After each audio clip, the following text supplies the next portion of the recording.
Have you ever wanted something so much you could almost taste it? Maybe it was a new puppy, maybe just 5 more minutes of playtime before bed. So, how do you actually get what you want?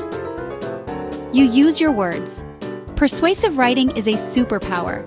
It's the art of using words to convince someone to see things your way, not tricking anyone. Sharing your opinion clearly with feeling, so others nod in agreement. Sharing your heart on the page. Think of it as a friendly conversation, inviting someone into your world. So, why does this matter? You use persuasion every day. Telling a friend why your favorite movie is the best. That's persuasion. It's for you. It's for everyday life. The first hack to great persuasive writing is actually pretty simple. Choose your topic and pick a side. Choose your topic. Pick a side. You have to have a clear opinion. You can't be on the fence. For example, let's say your big mission is to convince your parents to get you a pet hamster. Your opinion is clear.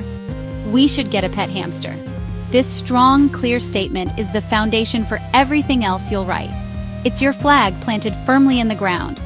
Once you have your opinion, you need to think about your audience. Who are you trying to convince? This is a super important step. If you're writing to your parents about that hamster, what do they care about?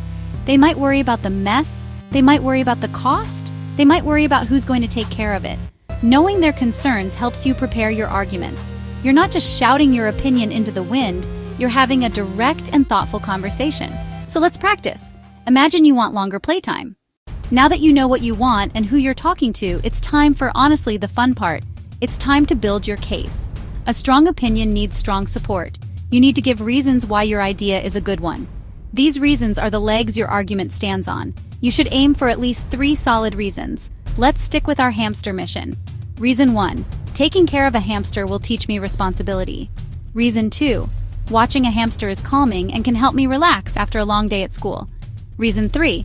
Hamsters are small and don't require a lot of space or expensive care. But reasons alone aren't always enough. The next hack is to back up your reasons with evidence.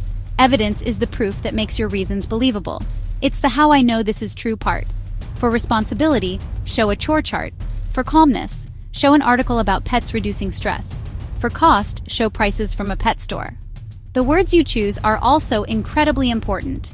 Use strong, confident, and emotional language. Instead of, I think a hamster is a good pet, say, I am absolutely certain that a hamster would be a wonderful and valuable addition to our family. When you write about how watching the hamster will be calming, use descriptive words. Imagine watching the quiet, gentle hamster scurrying on its wheel after a stressful day. Paint a picture with your words. Let's apply this to the more playtime argument. First, more playtime helps me be more creative. Second, it gives my brain a needed break. Third, physical activity is healthy and important. So, you have an opinion. You know your audience. You have your reasons and your proof. Now it's time to assemble everything into a powerful piece of writing. A good persuasive essay has a clear structure.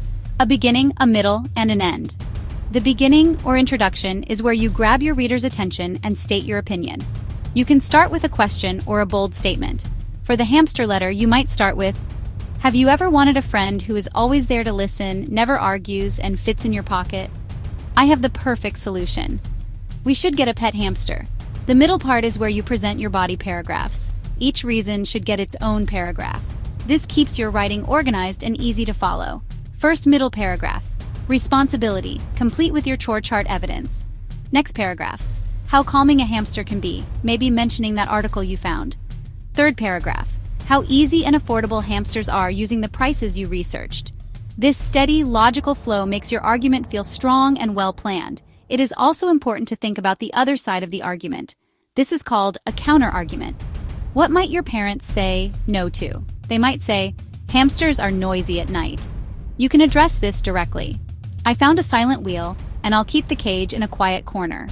By showing you've thought about negatives and have a solution, you make your argument more convincing. Becoming a master of persuasion does not happen overnight. It takes practice. But here are a few simple tips you can use right away to make your writing stronger. First, always read your writing out loud. When you hear your own words, you can catch awkward sentences or weak spots. Second, use I feel or I believe. These phrases make your writing personal and sincere. They show these ideas come from your heart, not just your head. Third, remember to be respectful. Persuasion isn't about winning a fight. It's about winning someone over. Do not say, "You have to get me a hamster."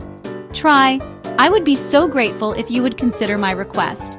Or, "Thank you for taking the time to read my thoughts on this." A kind and respectful tone goes a long way. This makes them much more likely to consider your point fairly. Finally, keep it simple. You don't need big, complicated words to sound smart. The most persuasive writing is often the clearest and easiest to understand. Use short sentences, relatable examples, and keep your reasons strong and your tone respectful. Do that, and you'll be well on your way to becoming a persuasive writing pro. Start small, practice, and then ask for that next step. Maybe a trip to the pet store to just look. Good luck, and happy writing!